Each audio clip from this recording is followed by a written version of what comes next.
The Liberian Shaolin Kung Fu Temple has been operating since 2008. It sits just right outside of the capital and it teaches traditional Shaolin martial arts to the local children. The temple follows the same training method that is employed by the traditional or original Shaolin temples. Same form, same philosophy, same brutal discipline. But this might be one of the things that doesn't make sense at the first glance. You see, Liberia is one of the poorest countries in the world. So how does a traditional Chinese Buddhist temple end up in this place? Why Kung Fu and why Liberia specifically? To understand this very well, we need to go back to 2003 when Liberia just ended its 14 years of civil war. The Liberian Civil War was a prolonged and devastating conflict that took place in the West African nation of Liberia from 1989 to 2003. The war was characterized by widespread violence, human rights abuses, and displacement, and had a profound impact on the people and society of Liberia. The conflict was complex, with multiple factions and armed groups vying for power and control, and was fueled by a range of factors, including ethnic tensions, economic inequality, and political corruption. About 250,000 people were dead, and that is roughly one of the 8 Liberians, and another 800 people that are displayed as refugees, and the economy of the country has completely collapsed. The educational system is disintegrated, most schools are destroyed or abandoned, teachers were not being paid for years, and an entire generation has grown up with little to no formal education. In 2006, Ellen Johnson became president. She is the first elected female head of state in Africa, and her task is impossible, which is to rebuild everything about Liberia with no money. Simultaneously, while all this is happening, China has begun its massive expansion across Africa, and Kung Fu temples are part of that plan. In the 2000s, China established a forum on China-African cooperation. This became the framework for what West African analysts we call China's soft power offensive in Africa. The Forum on China-Africa Cooperation, or FOCAC, which is held every 3 years, will next take place in Beijing on September 4th. It's a big deal because the forum is traditionally when China pledges huge funding commitments for major infrastructure projects in Africa. Between 2000 to 2015, China trade with Africa grew from $10 billion to $300 billion annually. China became the African largest trading partner, surpassing United States and other European colonizers. But here is what is less understood. China is not just building infrastructure or extracting resources in Africa. They are also exporting their culture. The Chinese government even have a specific term for it.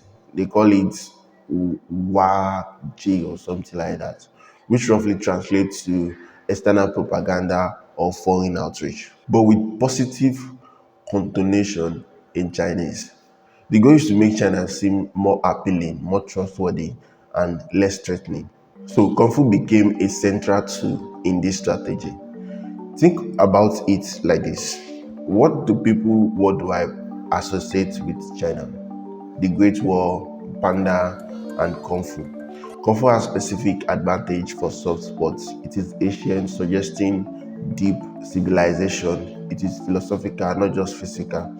It emphasizes discipline and respect, and it is already globally popular thanks to the decades of Hong Kong cinema. So in 2014, the Chinese government started funding some institutions worldwide. These are cultural centers that teaches Chinese languages and culture. And by 2025, there are more than 500 of them globally. This institution mostly targets universities and educated elites. They don't reach out to ordinary people in developing countries, but Kung Fu Temple does. So starting from the mid-2000s, China martial arts instructors began to appear in African countries like Tanzania, Uganda, South Africa.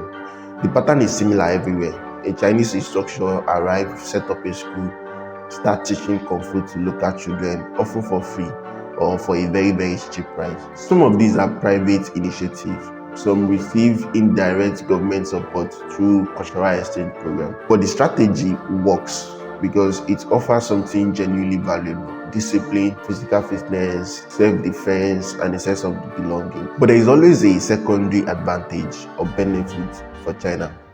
Every children who learn Kung Fu develop a positive association to Chinese culture. Every parent grateful for their children's training remember who provided them. So having this context in mind, this businessman arrived in Liberia in 2007. He's not a Buddhist monk, he's not a government official, he's a businessman who studied Shaolin Kung Fu in China. In the early 20s, he became interested in spreading Kung Fu internationally, not as a business initiation, more as a mission. He is influenced by the idea that Kung Fu can transform troubled young people. So he began visiting several African countries, looking for the right place to establish a temple. And he chooses Liberia for some specific reason. First, the reason is obvious: thousands of orphan and street children with no prospects. Second, the government is desperate for any kind of positive intervention. Third, there is relatively little China presence yet in Liberia, so it won't be competing with any other initiative. Today in Africa, there's a lot of persons who they are very poor and they say what I can do is, but Kung Fu can give them like a confidence and to trust themselves.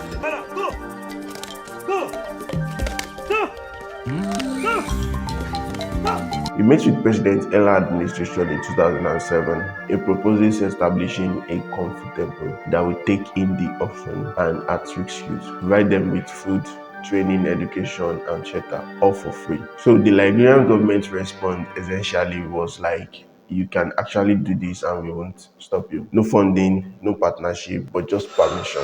So given the permission, he rented out a piece of land. He bring over several instructors from China and they build a basic facility, training or small temple structure and so on. In 2008, the Liberian Shaolin Kung Fu Temple officially opened.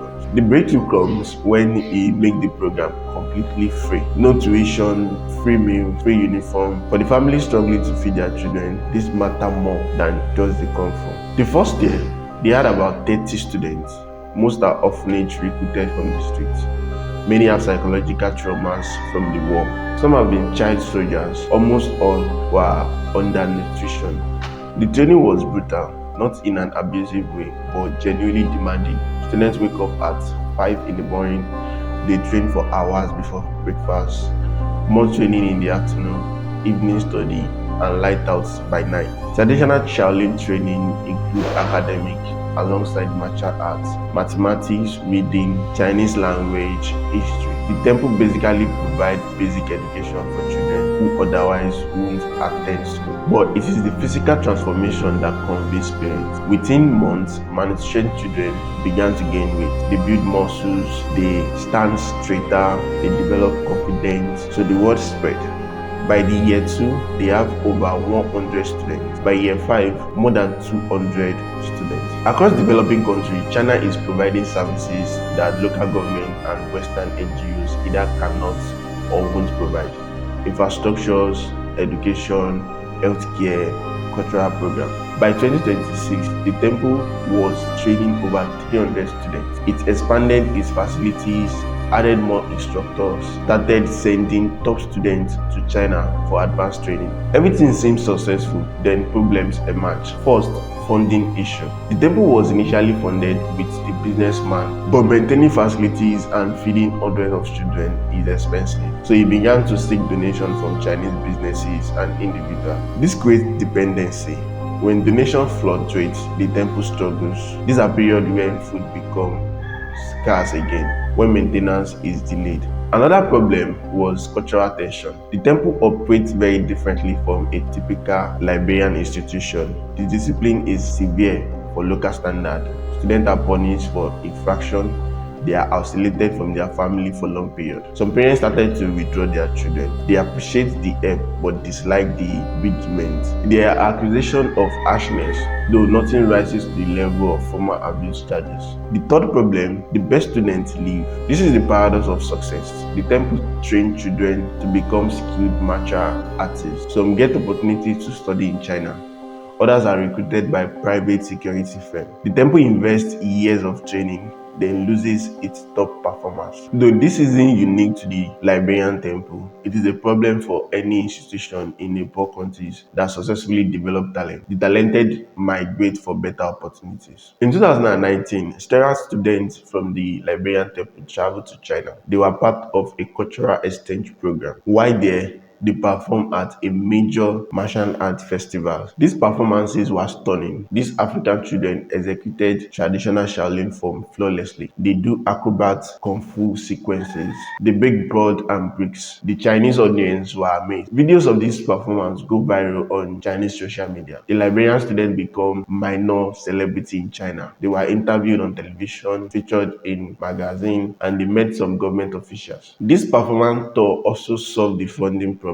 Chinese businesses support these students, individual donors contribute, so the temple become more financially stable again. The Liberian temple wasn't alone. Throughout the 2010 and the early 2020, several temples and martial arts schools spread across Africa. Tanzania has a Shaolin temple in 2011, Uganda in 2013, and Kenya in 2015. South Africa has multiple kung fu schools with various levels of Chinese support. Some of these temples were more successful than the other. Some fold very quickly, and others thrive and expand. But taking everything, they represent a network of Chinese cultural influence across the continent. As of 2014, the Liberian Shaolin Kung Fu Temple continues to operate. Student enrollment are stable at around 200. Financial support comes from mixed sources. The facilities has been upgraded gradually over the years. So what does this all mean? The answer is simple. Because a Chinese man wanted to help African children and helping African children serve Chinese interests.